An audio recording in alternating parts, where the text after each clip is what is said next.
সুনহেরা সফরের গাড়ি নিয়ে আজ আমি চলে এসেছি পুরুলিয়ায়। আর আজকে দশভুজার এপিসোডে রয়েছে বীণা কালিন্দী। দেখতে ছোটখাটো হলে হবে কি, মনের জোর বিশাল। আর এই নিয়েই আজকের এপিসোড।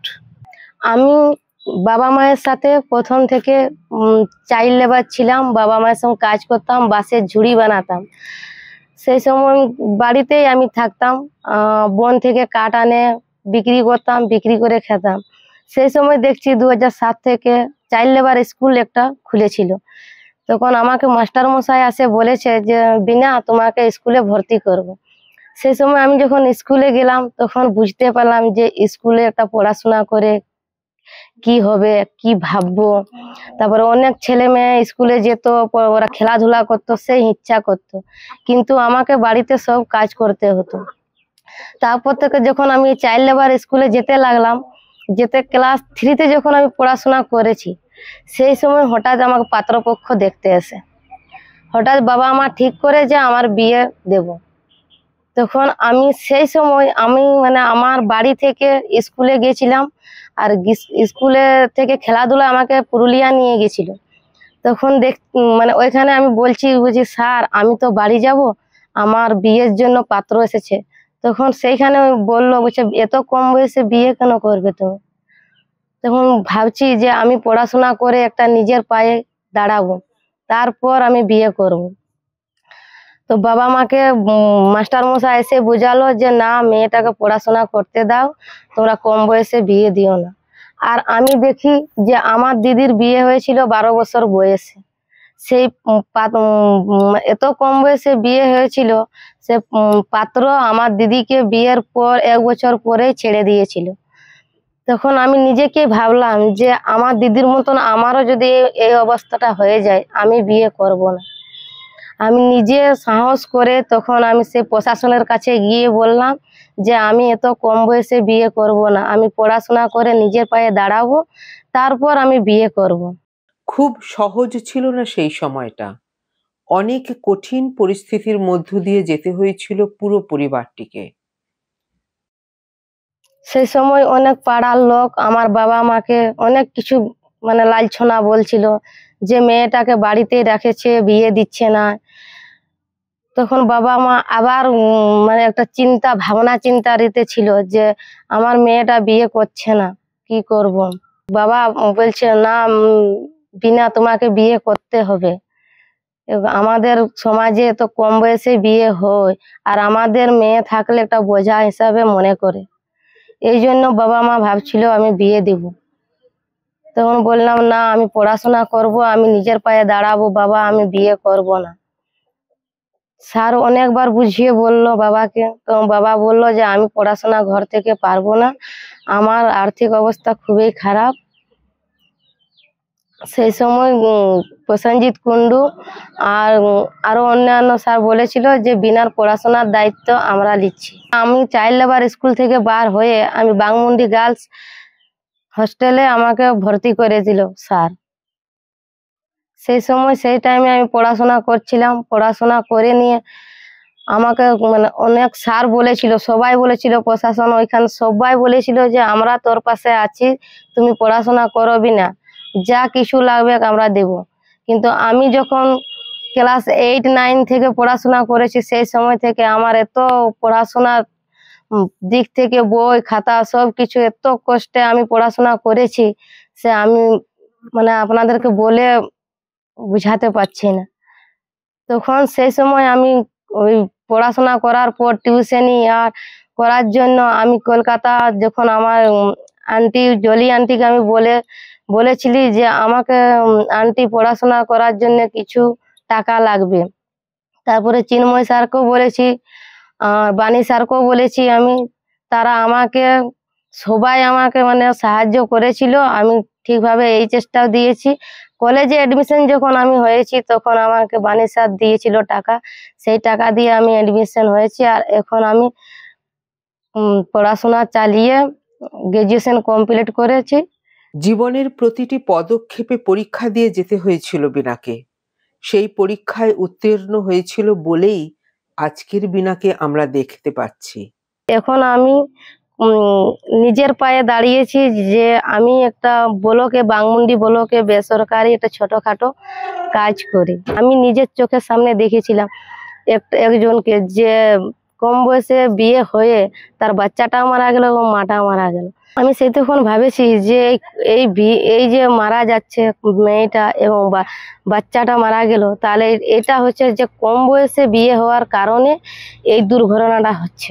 সেই সময় আমি চাইল্ড লেবার স্কুলেই পড়াশোনা করছিলাম। আমার বিয়ে আটকার পর তখন দীপালি কুমারের বিয়েও মানে ঠিক হয়ে গেছিল। সেই সময় তার বাড়ি গিয়ে আমরা মাস্টার মশাই এবং আরো অন্যান্য ছাত্র ছাত্রী গিয়ে ওর বাবা মাকে বুঝালাম যে এত কম বয়সে মেয়েদেরকে বিয়ে দিও না এবং পড়াশোনা শিখাও এবং নিজের পায়ে দাঁড়াও। তখন সেই সময় দীপালি কুমারের বাবা আমাকে ওইখান থেকে মানে ধাক্কা দিয়ে বের করাবার মতন চেষ্টা করেছিল, যে না তুমি তো বিয়ে করলে না, তুমি এত বড় আইবুড়ো হয়ে থাকবে আর আমার মেয়েকে তুমি এইভাবে বলছে ভাঙাচ্ছ, আমি পড়াশোনা করাবো না।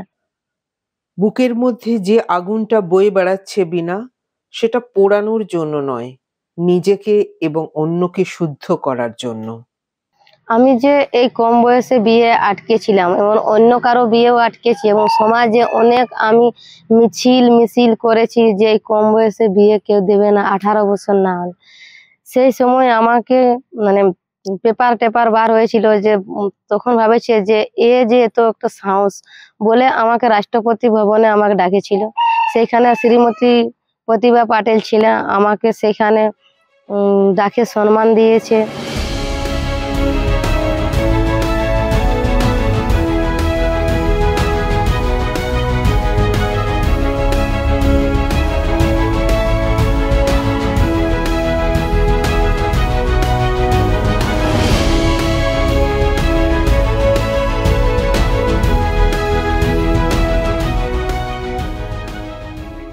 তখন আমাকে শ্রীমতী প্রতিভা পাটিল জিজ্ঞাসা করেছিল যে বিনা, তুমি তো এত সাহস দেখিয়েছো, আমাদের মুখ উজ্জ্বল করেছো, তাহলে তুমি কি হতে চাও? তখন আমি সেই সময় বলেছিলাম ম্যাডাম, যে ম্যাডাম আমি আপনার মতনই রোল মডেল হতে চাই। ছবিগুলোকে রক্ষা করতে পারেনি বিনা, সেগুলোই ছাতা পড়ে গেছে। কিন্তু বহু যত্নে লালন করে চলেছে একটাই মন্ত্র, বাল্যবিবাহ চিরতরে বন্ধ করতে হবে। এজন্য একটা সংগঠন তৈরির কথাও ভাবছে বিনা। বিনা বাল্য বিবাহ প্রতিরোধ করে রাষ্ট্রপতির কাছে পুরস্কার পেয়েছিল, তার জন্য আমি অনেক খুশি। আমাদের এলাকার লোকে বিনাকে অনেক ভালো বলে, আর আমিও তার জন্য খুশি। অনেক কষ্ট করে পড়াশোনা করেছে এবং লকডাউনে অনেক অসুবিধা হয়েছিল। জলি আন্টি সরকার, বিনয় স্যার, চিন্ময় স্যার এদের আমাকে অনেক সাহায্য করেছিল। এমন অসুবিধা হয়েছিল আমার মধ্যে লকডাউনে, কি আমি যে সকল সামানগুলো দিয়ে হয়েছিল সে সকল সামানগুলোকেও আমাকে বিক্রি করতে হয়েছিল। এটা আমি আমার দুঃখের কথা আমি আপনাদেরকে বলছি। ঠিক মতন কলেজ কমপ্লিট করার পর এখন যথেষ্ট নিজের পায়ে দাঁড়িয়েছে, এখন ঠিক রকম চলে যাচ্ছে। এখনো আবার কিছু কিছু জায়গার মধ্যে কম বয়সের মধ্যে বিয়ে হচ্ছে, মাঝে মধ্যে জানা যাচ্ছে। তো বিনা চাইছে কি আরো আমি এই লড়াইটা চালু করি। আমাদের বেটি বাড়লে তো আমাদের ভারী, টাকা পয়সা আমরা পাবো কোথায়? পড়াশোনা করালে আমাদের টাকা চাই, বই খাতা কলম দিতে পারবো না। তার জন্য যে আমরা কম বয়সে বিয়া দিতে চাই। যত বাড়াবো তত আমাদের টাকাও বাড়বে, ছেলে যেমন বাড়বে তেমন টাকাও বাড়বে। আমরা পাবো কোথায় অত টাকা দিব?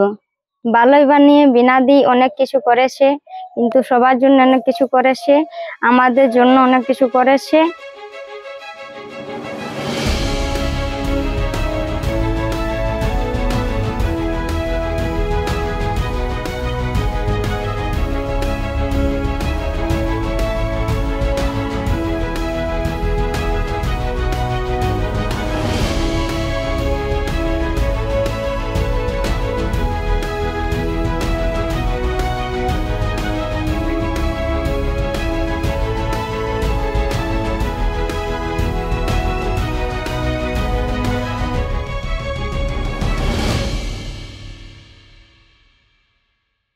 আবার বন্ধই থাকবে বাল্য বিবাহ, আবার বয়স হইবে বিয়ে দিবার উপযুক্ত, আবার বিবাহ হবে। স্যালুট জানাই বীণা কালিন্দীকে। কি অসম্ভব মনের জোর, কি অসীম সাহস। মাত্র 12 বছর বয়সে পরিবারের বিরুদ্ধে, সমাজের বিরুদ্ধে গিয়ে একটা সিদ্ধান্ত ও নিয়েছিল এবং সেই সিদ্ধান্তকে কার্যকর করেই ছেড়েছে। আমি চাই এই রকম মনের জোর যেন সব মেয়েদের হয় এবং বাবা মায়েরা যেন বোঝেন যে 12 বছর বয়সে, 13 বছর বয়সটা কোনো বিয়ের বয়স নয়। তাকে পড়াশোনা শেখাতে হবে, তাকে নিজের পায়ে দাঁড় করাতে হবে। এই মনোবল যেন সবার থাকে। দেখতে থাকুন সুনহেরা সফর উইথ জলি। নমস্কার।